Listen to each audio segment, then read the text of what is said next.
Kisah si Ujang anak yatim.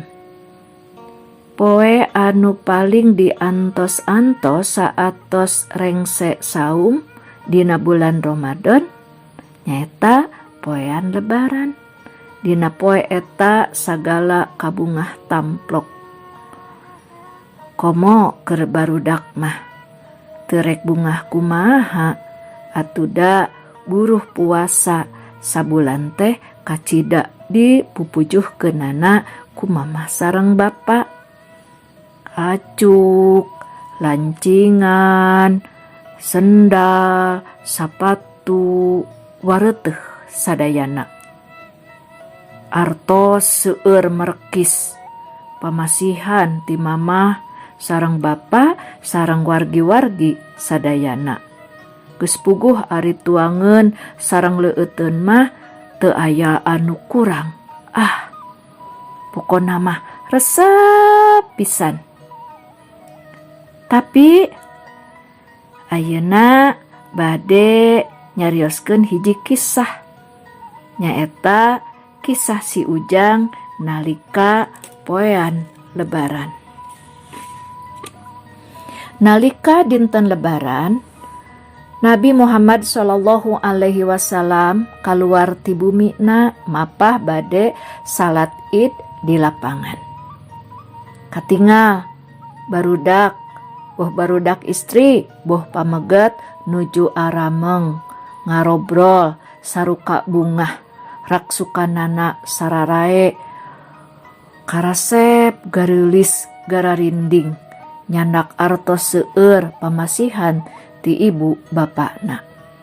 Tapi di antara maranehanana aya hiji budak keur diuk sorangan anteng ningalikeun babaturanana.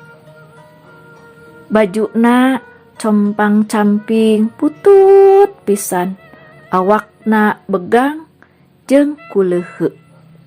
Manehna neuteup babaturanana siga kabitaeun, kaciri pamenteukna sedih bari semu ceurik inghak-inghakan.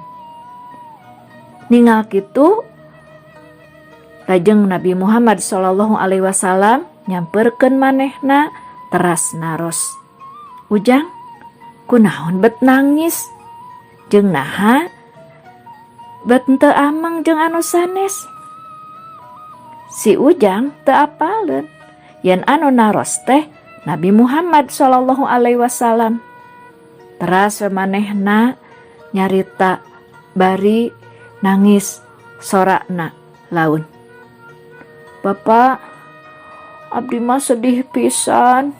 Margi pun bapak tos maot dina peperangan sareng Nabi. Ari pun biang nikah deui, harta abdi diseepkeun sadayana. Teras ari bapak tere abdi kalah ngusir abdi ti rorompok. Janten abdi teh ayeuna teu gaduh mamun, teu gaduh leueuteun, teu gaduh acuk sae, teu gaduh sapatu sae, teu gaduh bumi, teu aya anu mikanyaah ka abdi. Abdi kacida pisan sedihna. Cenah bari terus nangis, inghak-inghakan kanyerian.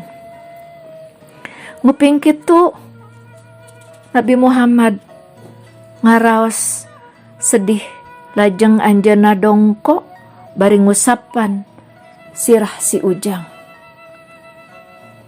Teras nyepeng pananganana sarta anjeunna nyarios.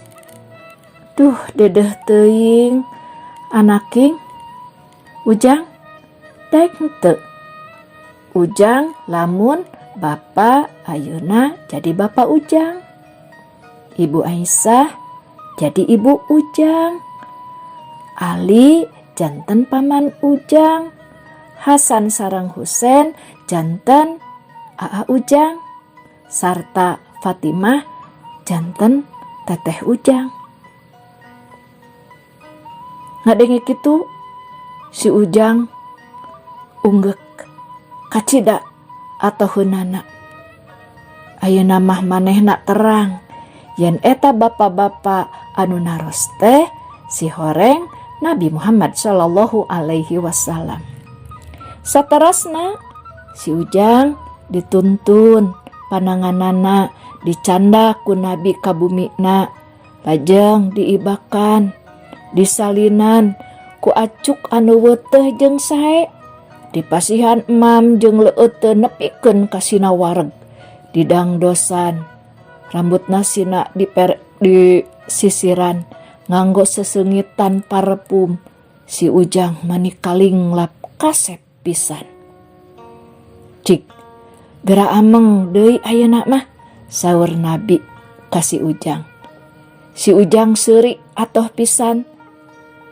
Tuluy manehanana lumpat nyamperkeun babaturanana bari hahariringan.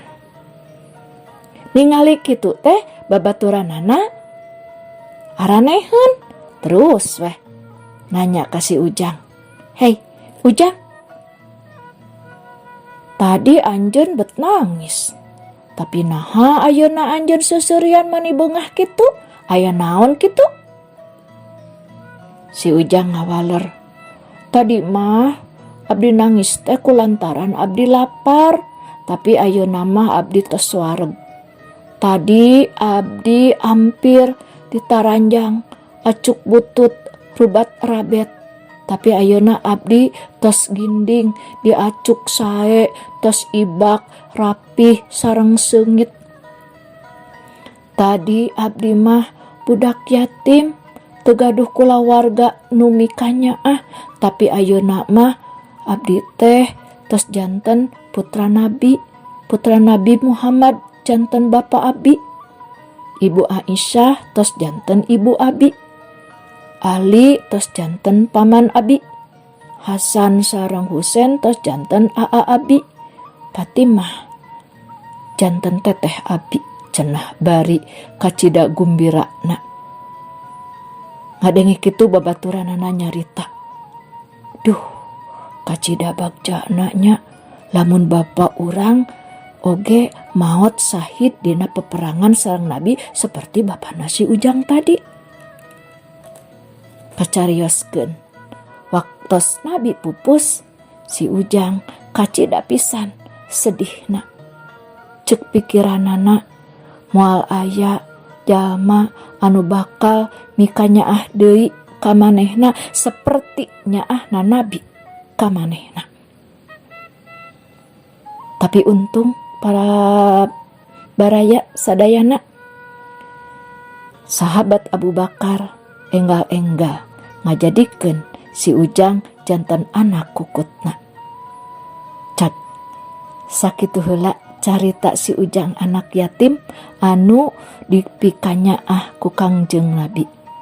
Kumaha tah pamendak baraya kana pasipatan Nabi? Diantosnya like, komen, sareng subscribe na. Hatur nuhun.